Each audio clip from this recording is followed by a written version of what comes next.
Je pense qu'il ne faut pas mélanger les Européens et l'Union européenne. L'Union européenne a été créée par les États-Unis pour faire prendre par les nations européennes des décisions contre leurs propres intérêts. Puisque ces décisions, bien sûr, vont aller contre l'intérêt des pays européens et bien sûr des milieux d'affaires. Donc là, effectivement, l'Union européenne fonctionne bien, puisqu'elle a permis aux États-Unis, qui ont créé l'Union européenne, de faire prendre des décisions qui vont contre les intérêts des nations européennes. Ça a été dit expressément. Ça a été dit par Bush, ça a été dit d'abord par Monnet, qui portait, comme chacun sait, le message européen. Il était convaincu, mais il le portait. C'était d'ailleurs un agent américain. On sait même combien il a été rémunéré, puisque maintenant c'est déclassifié. Mitterrand, quelques semaines avant de mourir, livrait à Georges-Marc Benamou son testament politique. La France ne le sait pas, mais nous sommes en guerre avec l'Amérique. Oui, une guerre permanente, une guerre vitale, une guerre économique, une guerre sans mort, apparemment. Oui, ils sont très durs, les Américains. Ils sont voraces, ils veulent un pouvoir sans partage sur le monde. C'est une guerre inconnue, une guerre permanente, sans mort apparemment, et pourtant une guerre à mort. 32 ans après le diagnostic fait par Charles de Gaulle. Eh bien, je voudrais citer quelqu'un qui nous a quittés très récemment, qui est Danielle Mitterrand. Voilà ce qu'elle racontait à un journaliste en 1985, durant la célébration du bicentenaire de la Déclaration des droits de l'homme en juillet 1989. J'ai pu voir jusqu'à quel point nous étions soumis aux États-Unis. L'État français n'invita pas plusieurs dignitaires, en particulier les latino-américains. Comme par hasard, c'était ces pays-là que Washington voulait détruire. Je me rappelle avoir dit à François Mitterrand,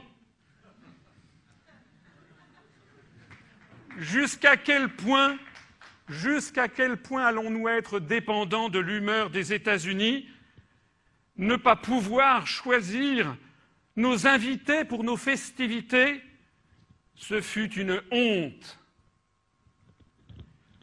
En France, on élit et les élus font des lois qu'ils n'ont jamais proposées et dont nous n'avons jamais voulu. La France est-elle une démocratie, une puissance mondiale?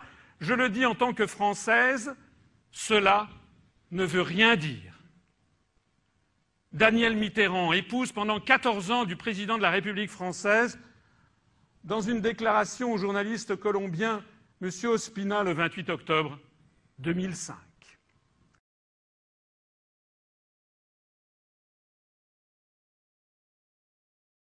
Robert Schuman, le père fondateur de la construction européenne, celui dont on sait désormais, depuis que les documents secret défense du département d'État américain ont été déclassifiés à l'été 2000, donc on sait que c'était un agent des services américains. C'est lui à qui est attribuée la fameuse déclaration Schuman de 1950. On sait également que cette déclaration a été rédigée dans les services de Dean Acheson, le secrétaire d'État américain de Truman à la fin des années 50 et transmis à Robert Schuman par Jean Monnet.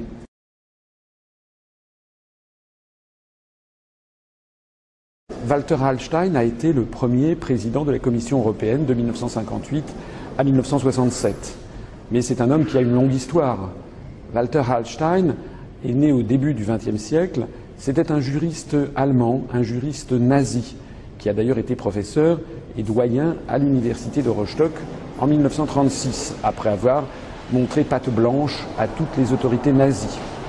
En 1938, lorsque Hitler s'est rendu en Italie, il est tombé d'accord avec Mussolini pour bâtir un projet de nouvelle Europe, das neues Europa, comme on dit en allemand. Au mois de juin 1938, Adolf Hitler a demandé à Walter Hallstein de préparer le projet de construction européenne. Ce projet, d'ailleurs, cette nouvelle Europe qui a été vendue aux Français sous l'occupation et qui avait motivé notamment la grande exposition sur la France européenne qui a eu lieu en 1941 à Paris, au Grand Palais, inaugurée par le représentant de Pétain d'un côté, par les autorités d'occupation nazie de l'autre côté. Walter Hallstein a été arrêté, il était officier nazi, il a été arrêté à la fin de la Seconde Guerre mondiale, après la bataille de Cherbourg. Et puis il a été repris et recyclé par les autorités américaines. En 1951, on le trouve dans l'entourage immédiat de Konrad Adenauer. Il devient d'ailleurs le secrétaire d'État aux affaires étrangères du gouvernement de Konrad Adenauer en Allemagne. C'est lui qui va préparer le projet de Nouvelle Europe, la nouvelle Europe, à partir des plans qu'il avait préparés pour Hitler et Mussolini. C'est ce qui va donner le traité de Rome qu'il signera d'ailleurs le 25 mars 1957, à côté du chancelier d'Allemagne, Konrad Adenauer. Walter Hallstein a ensuite été le promoteur du plan Hallstein en 1965, qui prévoyait une Europe fédérale. C'est d'ailleurs exactement ce qui se passe en ce moment. Et c'est justement ce plan Hallstein qui avait motivé Charles de Gaulle, lorsque Charles de Gaulle avait dit stop, avait décidé de ne plus envoyer aucun représentant à la Commission européenne à Bruxelles, pratiquant ainsi la politique de la chaise vide. Parce que le président de la République française, le fondateur de la France libre, Charles de Gaulle, savait très bien à quoi s'en tenir sur Walter Hallstein, un nazi recyclé par les Américains pour détruire les nations d'Europe et les placer sous l'autorité d'un empire dictatorial.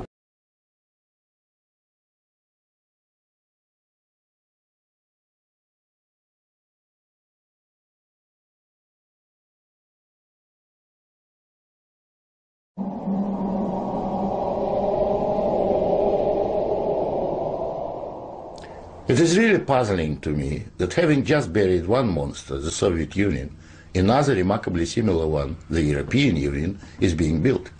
Exactly what is the European Union? Perhaps by examining the Soviet version we can get the answer.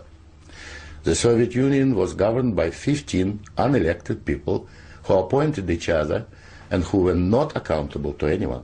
The European Union is governed by 24 people who appoint each other, meet in secret, and are not accountable to anyone, and whom we cannot sack.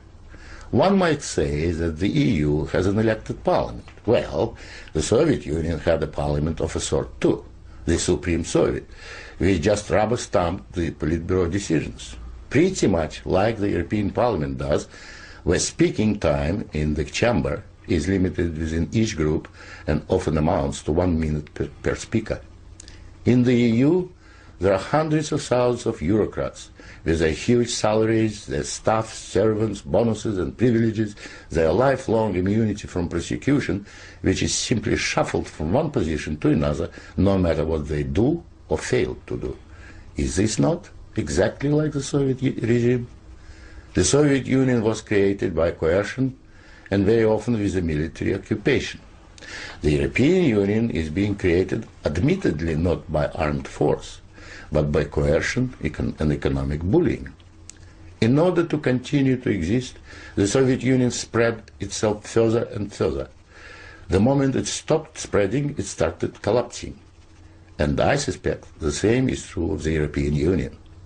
We were told that the purpose of the Soviet Union was to create a new historic entity, the Soviet people, and that we must forget our nationalities, our ethnic traditions and customs. The same seems to be true of the European Union. They don't want you to be British or French. They want you all to be a new historic entity, European, to suppress all your national feelings and live as a multinational community. After 73 years, the same system in the Soviet Union resulted in more ethnic conflict than anywhere in the world. In the Soviet Union, one of the grand purposes was the destruction of the nation state. And that's exactly what we observe in Europe today. Brussels intends to absorb nation states so that they should cease to exist. Corruption was built into the Soviet system from top down, and so it is in the EU. The same endemic corruption activity that we saw in the old Soviet Union has flourished in the EU. Those who oppose or expose it are silenced or punished. Nothing changes. In the Soviet Union, we had a gulag. I think we have a gulag in the European Union also, an intellectual gulag known as political correctness. When anyone tries to speak their mind on questions of race or gender, or if their views differ from those approved, they will be ostracized. This is the beginning of the gulag, the beginning of your loss of freedom. In the Soviet Union, they told us we needed a federal state to avoid war. In the European Union, they are telling you exactly the same thing. In short, the same ideology underpins both systems. The EU is an old Soviet model presented in Western guise. But again, like the Soviet Union, the European Union has within itself the seeds of its own demise. Unfortunately, when it collapses, and it will leave immense destruction behind, and we will be left with huge economic and ethnic problems. The old Soviet system was incapable of reform, so is the European Union. But there is an alternative to being ruled by those 24 self-appointed officials in Brussels. It is called independence. You don't have to accept what they have planned for you. After all, you have never been asked if you wanted to join. I have lived in your future, and it didn't work.